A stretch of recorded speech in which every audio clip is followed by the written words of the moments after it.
दोस्तों,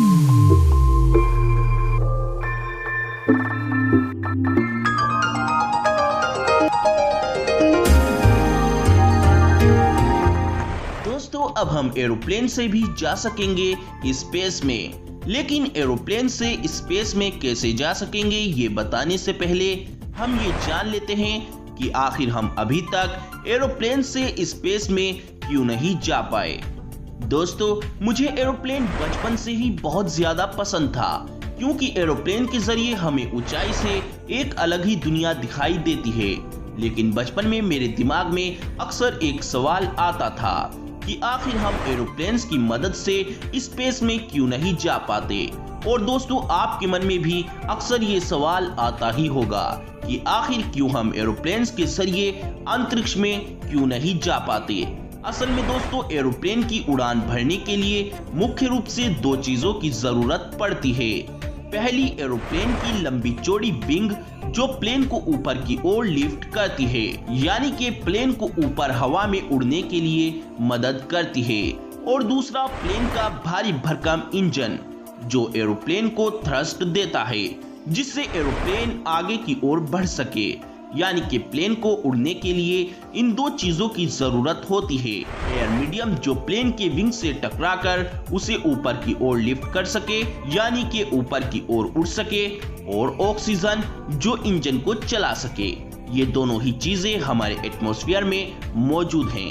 ज्यादातर passenger aeroplanes में जेट प्रोपल्शन इंजन लगे होते हैं। आमतौर पर कमर्शियल एरोप्लेन्स 45,000 फीट यानी 13 किलोमीटर की ऊंचाई तक ही उड़ते हैं, लेकिन कुछ कॉर्पोरेट जेट्स 51,000 फीट की ऊंचाई तक भी उड़ पाते हैं। दोस्तों, जैसे जैसे हम सतह से ऊपर की ओर जाते हैं तो कम ग्रेविटी यानी कि कम गुरुत्वाकर्षण के कारण एटमॉस्फेयर पतला होता जाता है।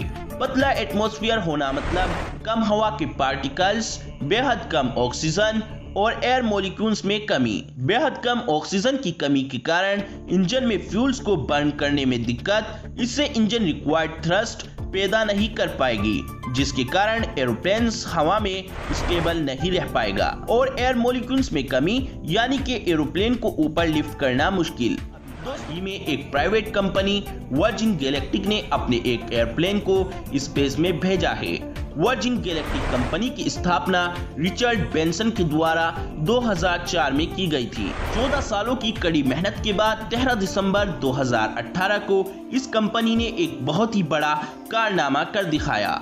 वर्जिन गैलेक्टिक कंपनी ने अपनी VSS यूनिटी यान के द्वारा 2 इंसानों को स्पेस में भेजा। तो आखिर गैलेक्टिक कंपनी ने ये कारनामा कैसे किया, आइए जानते हैं। 13 दिसंबर 2018 को गैलेक्टिक कंपनी के व्हाइट नाइट 2 एयरक्राफ्ट ने VSS यूनिटी यान में 2 पायलट मार्क फ्रोजर और फ्रेडरिक सीजे के साथ कैलिफोर्निया के मोजावे डेजर्ट से उड़ान भरी।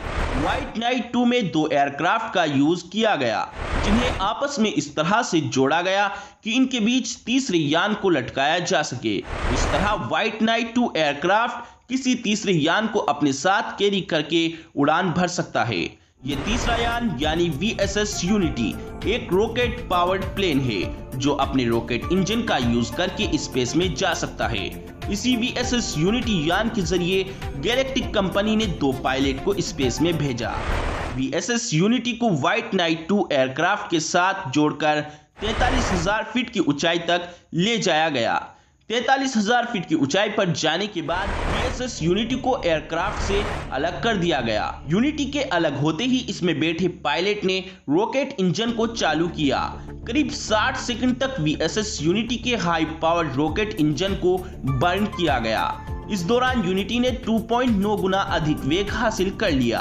करीब 60 सेकंड के बाद जब इंजन को बंद किया गया तो उस समय VSS यूनिटी यान पृथ्वी से 51.4 माइल्स की ऊंचाई पर था और पायलट ने अपने निर्धारित लक्ष्य 80 किलोमीटर को पार करके 82.7 किलोमीटर की ऊंचाई तक पहुंचने में सफलता हासिल की। जैसे ही यान 82.7 किलोमीटर की ऊंचाई पर पहुंचा तो उनके कॉकपिट की खिड़की से पृथ्वी घुमावदार दिखाई देने लगी। इस पर मशीन कंट्रोल की टीम ने दोनों पायलट को बधाई देते हुए संदेश भेजा कि अंतरिक्ष में आपका स्वागत है।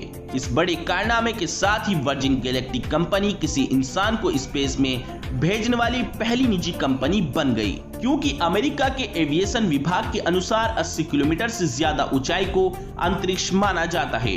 रिचर्ड ब्रेंसन की कंपनी वर्जिन गैलेक्टिक की ये उड़ान एक कमर्शियल फ्लाइट की टेस्टिंग थी, जिसके तहत आने वाले समय में गैलेक्टिक कंपनी टूरिस्ट को स्पेस में 90 मिनट के लिए लेकर जाएगी। ब्रेंसन ने दावा किया है कि इस उड़ान के लिए एक टिकट की कीमत करीब $2.25 करोड़ है और अभी तक 700 लोग इसके लिए पहले ही बुकिंग करवा चुके हैं। तो दोस्तों, कौन कौन इस यान के द्वारा स्पेस में जाना पसंद करेगा, हमें कमेंट बॉक्स में जरूर बताएं। और दोस्तों, उम्मीद करता हूं कि आपको ये वीडियो पसंद आई होगी। प्लीज इस वीडियो को ज्यादा से ज्यादा लाइक करें, शेयर करें और इस चैनल को सब्सक्राइब करना मत भूलें।